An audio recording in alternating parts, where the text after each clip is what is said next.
Hello guys, કેમ છો બધા? મજામાં? આશા રાખું છું કે બધા મજામાં હશો. પંચાલ બેક્સ ચેનલમાં આપ સૌનું સ્વાગત છે. સૌથી પહેલાં મારા જય શ્રી કૃષ્ણ. આજે હું રેસીપી લઈને આવી છું સેન્ડવિચ ઢોકળા.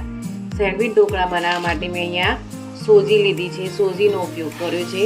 હવે હું એમાં દહીં નાખી અને એને પલાળી દઈશ. જો ગાઈઝ, ઢોકળા ચોખાના પણ બનતા હોય છે, પણ આપણે અહીંયા બનાવીએ છીએ સોજીના, એટલે કે ઇન્સ્ટન્ટ. જ્યારે કોઈ રસોઈ કરવાનો કોઈ પ્લાન ના હોય ત્યારે આવી કઈ વસ્તુ બનાવી દઈએ એટલે કે આપણું એ કામ કમ્પ્લીટ થઈ જાય.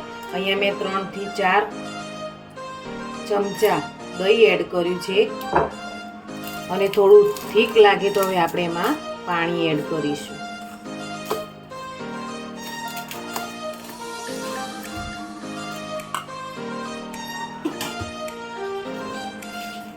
હવે હું આમાં પાણી એડ કરીશ.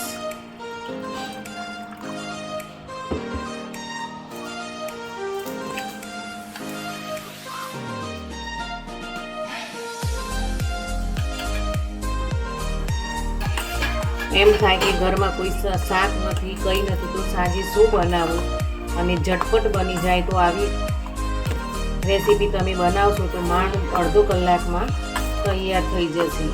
કોઈ ઝંઝટ પણ નહીં અને સરસ પણ લાગે છે. હવે આ બેટરને આપણે 10 થી 15 મિનિટ રેસ્ટ આપીશું, કારણ કે સોજી પલળીને હજી ઠીક થશે. પછી એમાં આપણે પાણી જોઈશે એ પ્રમાણે એડ કરીશું. ચાલો આપણે એને આપીશું 10 થી 15 મિનિટનો રેસ્ટ.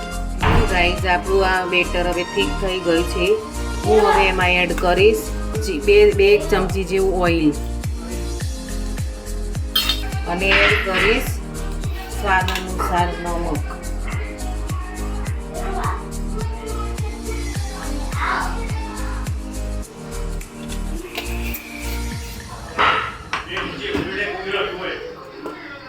હવે આને બરાબર આપણે હલાવી દઈશું. હજી બેટર થોડું ઠીક છે એટલે હજી આપણે એમાં પાણી એડ કરીશું. બહુ ઠીક છે, તમે જોઈ શકો છો બેટર હજી બહુ ઠીક છે. હવે હું એમાં એડ કરીશ ઈનો.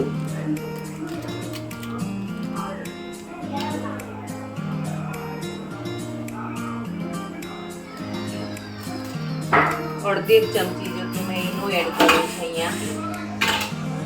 અને એને એક્ટિવ કરવા માટે હું અંદર ઉમેરીશ પાણી, કે જેથી ઈનો એક્ટિવ થઈ જાય.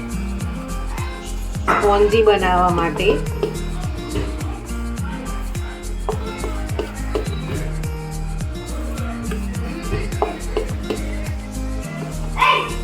હવે હું એમાં થોડું પાણી એડ કરીશ અને પછી મેં અહીંયા થોડું પાણી એડ કર્યું છે, લગભગ 3 ચમચી જેટલું જ, વધારે નહીં. હવે એને બરાબર હલાવી દઈશ.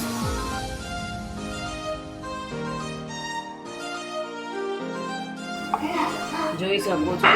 પછી બહુ પતલું હોય છે તો બેટર ચડતા થોડું એ થાય છે, અને આ બરોબર પરફેક્ટ બેટર છે. તમે જોઈ શકો છો એનું બેટર બિલકુલ પરફેક્ટ છે. હવે આ રીતની આપણે ડીશ લઈશું. એમાં આપણે એડ કરીશું ઓઇલ, કે જેથી નીચે ચોંટે નહીં. આને હું બરાબર ડીશમાં ફેરવી દઈશ.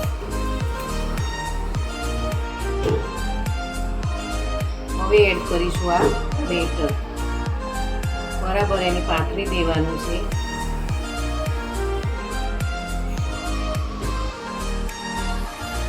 આપણે 3 લેયર કરવાના છે એટલે એ રીતનું આપણે બેટર અહીંયા પાથરીશું.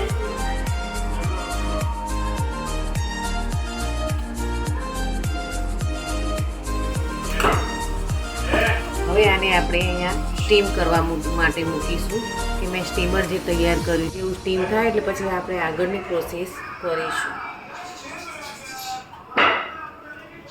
હવે એને ઢાંકીને થોડી વાર 10 મિનિટ જેવું સ્ટીમ થવા દઈશું. જો ગાઈઝ, અહીંયા આપણે હવે ગ્રીન પેસ્ટ બનાવીશું. ગ્રીન પેસ્ટ બનાવવા માટે મેં અહીંયા લીધા છે 2 મરચાં. જેને વધારે તીખું જોઈતું તો તમે આનાથી પણ વધારે લઈ શકો છો.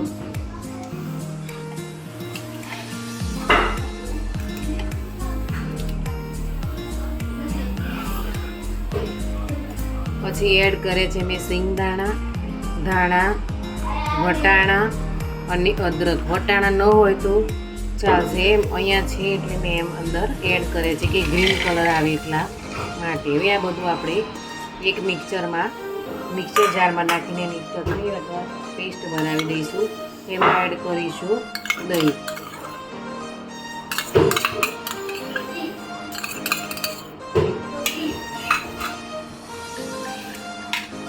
હવે એડ કરીશું સ્વાદ અનુસાર નમક.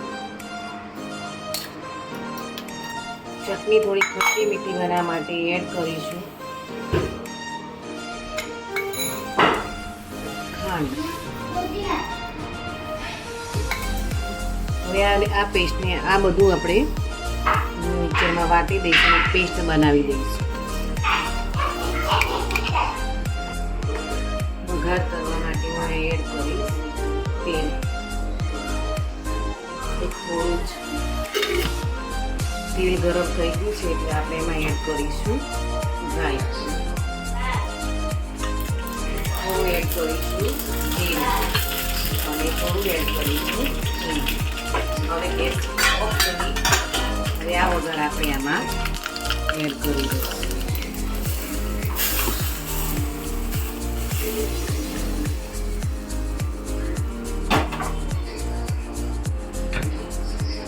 બિલકુલ તૈયાર થઈ ગયા છે.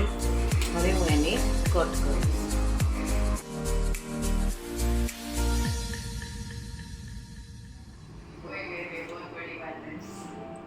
જોઈ શકો છો ગાઈસ કે આપણા સેન્ડવિચ ઢોકળા કેવા સરસ અને મસ્ત તૈયાર થઈ ગયા છે. જોઈ શકો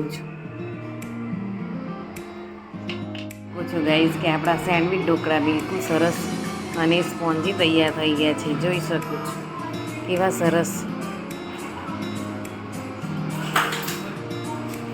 ઢોકળા તૈયાર થઈ ગયા છે. જો મારી આ રેસીપી તમને પસંદ આવી હોય તો પ્લીઝ લાઈક કરજો, સબસ્ક્રાઈબ કરજો અને શેર કરજો.